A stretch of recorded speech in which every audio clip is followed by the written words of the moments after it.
네, 동네 사람들이 들려주는 책과 음악 이야기 용정동 책방. 오늘은 잘 읽은 언어들의 이지선 대표와 함께하죠. 대표님 어서 오세요. 네, 안녕하십니까. 네, 지난번에 전주 동네 책방 문학상 한다고 하셨잖아요. 네, 네, 반응이 좀 어땠습니까? 반응이 훌륭했습니다.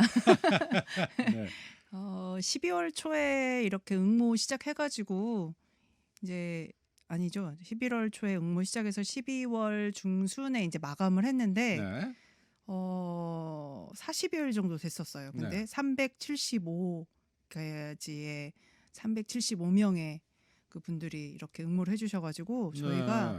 심사하는데 굉장히 많은 시간을 또 이렇게 투자하게 되었습니다. 아니 몇 편 시상을 하죠? 시상은 사실 네, 대상 한 편과 네. 이제 참여한 책방 7곳 해가지고 음, 8편을 거기서 뽑는 거였는데 375편이 응모를 했어요. 375편이 응모를 해가지고 저희가 네, 1차, 2차, 3차까지 계속 심사를 했죠. 그리고 저희가 사실 뭐 그닥 전문가는 아니지 않습니까? 또 어떻게 보면 그래서 굉장히 심혈을 기울여서 음. 이렇게 아니 이 정도 반응이 나올 거라고 예상을 하셨어요? 아니요, 그렇지 못했죠. 그리고 네. 사실 소박하거든요. 음. 상금도 소박했고 음. 처음 하는 문학상이었고 말이 문학상이지 그냥 책방에서 이렇게 하는 거여서 기대를 하지 않았었는데 음. 예상외로 전국 방방곡곡에서 이렇게 많이 응모해 주셔서 비결이 이제 뭔 것 같아요? 비결은 일단은 사람들의 그런 이제 글쓰기에 대한 욕구도 좀 있었던 것 같고 주제가 음. 그럼에도 불구하고였거든요. 그런 면에 있어서 좀 쓰고 싶은 하고 싶은 말들이 많았지 않았을까 그런 생각이 네. 들었어요. 아니 말씀하신 것처럼 네, 주제가 그럼에도 불구하고였어요. 네. 네. 이게 지금 특히 올해가 힘들었잖아요. 네. 작년이 그 이제 주제도 그것 때문에 그렇게 나오게 됐는데 글을 읽으면서 아 정말 생각보다 많이 힘든 삶을 살고 계신 분들이 많구나. 저희가 굉장히 좀 마음이 무거웠던 심사이기도 음. 했습니다. 누구나 자기 이야기를 갖고 있어요. 하고 싶은 네, 이야기들이 좀 네. 있고 물론 SNS를 통해서도 이야기를 할 수 있습니다만 또 이런 자리를 빌어서 다른 그렇죠. 사람들 여러 사람들과 함께 공유하고 싶었던 공감하고 싶었던 이런 사람들이 많았다. 네. 네. 자, 근데 소감문이 앞서 뭐 전국 각지에서 왔어요? 네. 저희 예를 들어서 잘 익은 언어들 상이라든지 뭐 살림 책방상 이렇게 책방들이 각자 한 편씩 뽑았는데 저희 당선하신 분은 의정부에 사시는 분이시더라고요. 그래서 아직 선물이랑 그런 전달을 못했어요. 코로나만 아니면 시상식도 좀 하고 그런 네. 재미있는 것들도 하고 싶었는데 그런 거를 못해서 좀 아쉽기도 해요. 그래서 나중에 의정부에서도 오고 네, 대상은 또 뭐 대상이신 분도 서울 아니 경기도인가? 저도 잘 음. 모르겠어요. 지금 그러니까 전국 각지에서 그야말로 예, 아니 전주 어떻게들 알고 응모를 하신 거예요? 그러게요. 네. 그래서 SNS에만 이렇게 알리고 그 약간 언론 연합뉴스라든지 이런 데서 한 번씩 하긴 했는데 네. 저희도 정말 나중에 지금 아직 당선 소감문을 다 받아보지는 않았는데 음. 어떤 경로로 알고 이렇게 하셨는지도 꼭 물어보도록 하겠습니다. 네. 아니 정말 필요할 것 같아요. 네. 네. 왜 응모를 하시게 됐는지 어떤 네. 경로를 통해서 이 소식을 알게 네. 됐는지. 그러게요. 네. 자, 그나저나 대상작이 이 조재윤 씨의 카레가 끓는 동안 네. 음. 정말 카레가 끓는 동안 이 제목에서 느낄 수 있듯이 카레 하나 만드는데 칼질하고 이제 끓는데 한 3-40분 이 사이의 시간 동안 생각하는 것들을 단편 소설로 이렇게 잘 엮었는데 사실 이 그 짧은 시간 동안 머릿속에서 일어나는 생각들을 굉장히 정리를 잘 했고 한 문장 한 문장들이 굉장히 참신했어요. 그리고 이분이 글을 많이 좀 쓰신 분 같다. 그런 생각이 들어서 저희가 막 따로 검색을 해볼 만큼 네. 문장 하나하나가 굉장히 좋았는데 지금 네이버 블로그에 그 전주 동네 책방 문학상 블로그를 하나 만들었거든요. 네. 그래서 이분의 작품을 읽어보실 수 있어요. 그리고 음. 다른 작품들도 그러니까 궁금하신 분들은 한번 검색하셔서 작품을 읽어보셔도 좋고 저희가 마지막 이 대상을 뽑기 위해서 몇 편을 소리를 내서 네. 낭독을 하면서 눈을 감고 들었어요. 음. 그랬을 때 만장일치로 이제 카레가 끓는 동안이 음. 아무래도 가장 이렇게 좋구나 생각이 들어서 대상으로 이렇게 네. 하게 검색까지 됐습니다. 해 보셨다고 네, 하셨잖아요. 혹시 작가가 아닐까? 기성 네. 작가나 뭐 이런 분들은 아니어야 되니까 원래 등단 작가는 안 되는 겁니까? 아니 뭐 상관없죠. 혹시라도 네. 그 검색을 했더니 뭐 이 나오진 주제 않았죠. 특별히 네. 그런 네. 이력이나 이런 건 없으시고. 네네. 네. 그런데 굉장히 이게 심오한 글도 잘 쓰셨더라고요.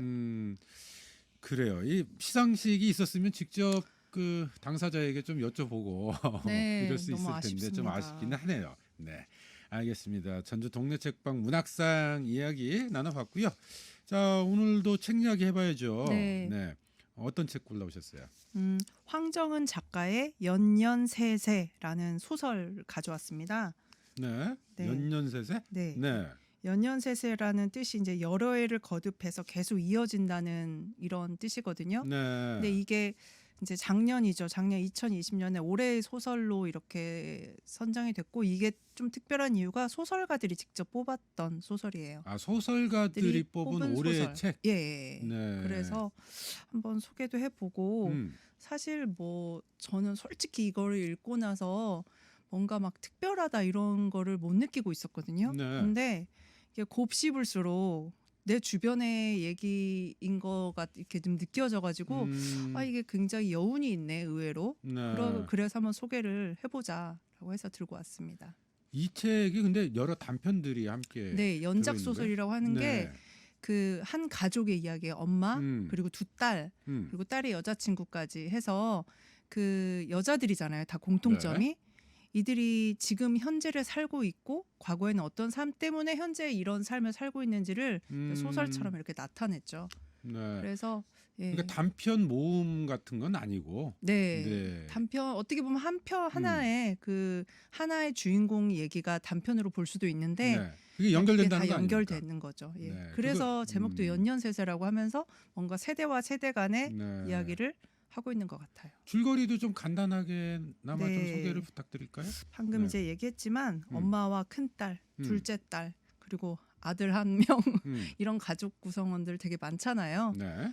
엄마의 삶을 통해 본 지금의 엄마 어떻게 보면 우리가 요새 흔한 말로 라떼는 말이야 막 이런 얘기들 많이 하는데 제가 아까 처음에 얘기했던 부분이 사실은 좀 특별하지 않았었다라고 얘기했던 게 정말 우리 주변에 저희 엄마 얘기일 수도 있고 이모들 얘기거든요. 네. 그런데 이게 지금 현재 저만 해도 사실 여기의 주인공 큰딸이 한영진인데 네. 마치 저를 보는 것 같은 느낌도 살짝 들었었거든요. 그래서 사실은 특별해 보이지 않았던 것 같아요. 근데 이게 곱씹으면 곱씹을수록 이 엄마와 딸 그리고 첫째 딸과 둘째 딸의 차이도 분명히 존재하고 네. 그 사이에서 함께 살아왔던 아들의 이야기 또한 너무 이렇게 공감을 불러일으킬 만큼 되게 세세하게 잘 돼 있는데 네. 이걸 이게 통해서 지금 보니까 파묘라고 네, 하는 네, 작품이 네. 있고 네. 하고 싶은 말 네네 이런 작품이 있고 무명.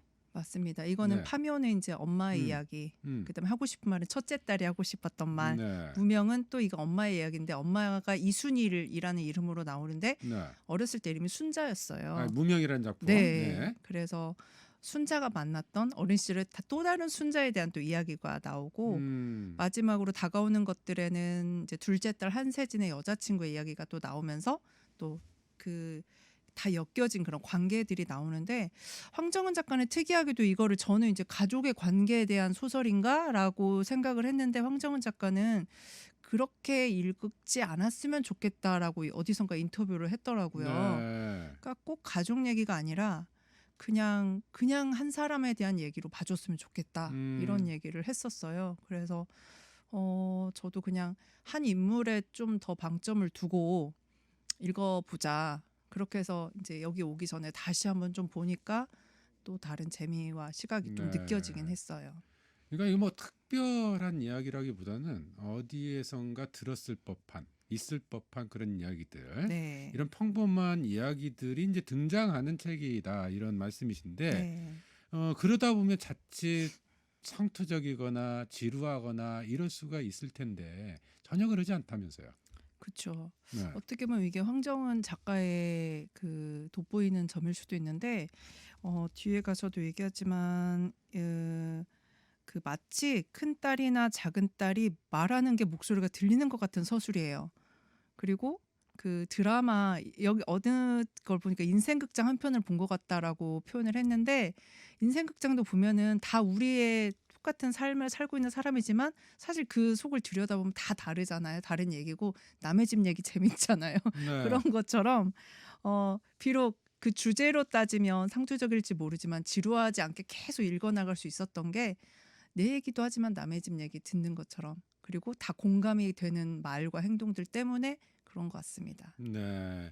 그 서평 중에 네. 비록 무명한 자의 이야기를 다뤘으나 소설을 읽고 나면 할머니, 고모, 이모, 어머니라는 호칭 대신 비로소 그들의 이름을 부르게 되었다. 네. 뭐 이런 평가가 있더라고요. 이게 네. 처음에 책을 읽어 나가는데 이순일은 이랬다. 한세진은 이랬다 해서 처음에는 이순일과 한세진의 관계를 잘 모르겠더라고요. 제가. 왜냐면 엄마라고 표현을 안 해요. 그냥 이순일은 이렇게 말했다. 한세진은 이렇게 답했다라고 이렇게 서술을 하다 보니까 처음에 이 둘의 관계가 뭐지? 라고 제가 혼란스러웠어요. 근데 나중에 알고 보니까 모녀 사이였더라고요. 네. 그러니까 이렇게 황정은 작가가 더 장치를 해놓은 거죠. 어떻게 보면 아까 말했듯이 뭔가 가족의 관계에 얽힌 것보다 이 한 사람 한 사람의 인물의 얘기를 더 풀어내고 싶었던 게 이렇게 그냥 이름 그 자체로만 표현을 했지 뭐 나의 큰딸이든 나의 작은딸 이런 표현을 하지를 않았어요. 그 네. 대신에 이야기를 읽다 보면 아 얘가 큰딸이었구나. 음. 아 이 사람은 사위였구나를 나중에 독자가 이제 해석을 하게 되죠. 네. 그래서 보통 뭐 이렇게 소설이든 에세이든 뭐 사위는 이랬다 뭐 이렇게 얘기를 했지만 이제 사위 이름이 뭐 김영진인가 그랬어요. 네. 김영진은 그러고 싶지 않았을 거다. 뭐 이런 음. 식으로 하면서 약간은 낯선 게 보일 수 있게 그렇게 네. 표현을 한 것 같아요. 근데 지금 이제 이야기만 들어서는 정확히 좀 네. 이해가 쉽지 않은데 혹시 인상 깊은 대목이나 이 자를 빌어서 좀 소개할 만한 그런 대목이 좀 있습니까? 이 네. 소설 속의 내용 중에?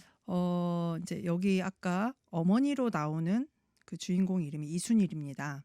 그 어릴 적 이름은 순자라고 했고요. 이순일 씨는 사실 단 한 번도 잘 살고 있다고 말하기 힘든 인물이에요.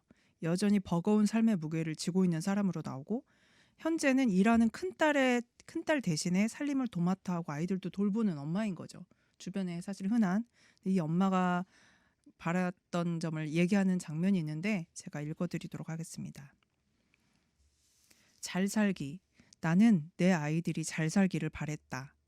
끔찍한 일을 겪지 않고 무사히 어린이 되기를. 모두가 행복하기를 바랐어. 잘 모르면서 내가 그 꿈을 꾸었다. 잘 모르면서.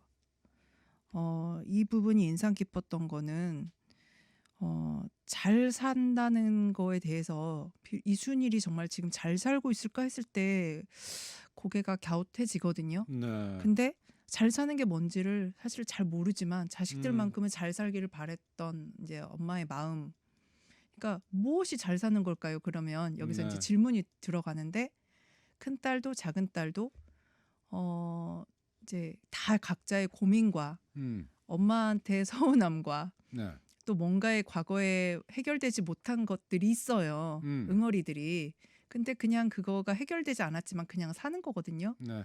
근데 잘 살기 위해서는 또 무엇을 어떻게 해야 될까? 이런 질문들이 좀 나오는데 그냥 저는 이 부분에서 이게 네. 모든 부모들의 마음이 아닐까? 이런 생각이 들었죠. 본인들은 우리가 잘 잘 살지 산다 못하면서. 그러면 이렇게 좀 경제적으로 부유하거나 사회적 지위가 그렇겠죠. 높거나 이런 것을 떠올리기가 쉬운데 그 대목 중에 보니까 끔찍한 일을 겪지 않고 그쵸. 그냥 잘 사는 것. 네. 그게 잘 사는 거다.